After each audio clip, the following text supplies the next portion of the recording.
ভাবছি ঘুরে দাঁড়ানোই ভালো।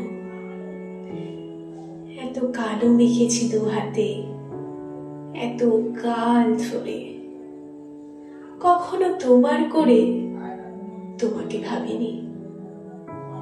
এখন খাদের পাশে রাত্রিরে তারারে চাঁদ ডাকে, আয় আয় আয়। এখন গঙ্গার তীরে ঘুমন্ত দাঁড়ালে চিতা কাঠ ডাকে, আয় আয়। যেতে পারি, যে কোনো দিকে আমি চলে যেতে পারি, কিন্তু কেন যাব? সন্তানের মুখ ধরে একটি চুমু খাবো, যাব, কিন্তু এখনই যাব না। তোমাদেরও সঙ্গে নিয়ে যাব, একাকী যাব না, অসময়ে।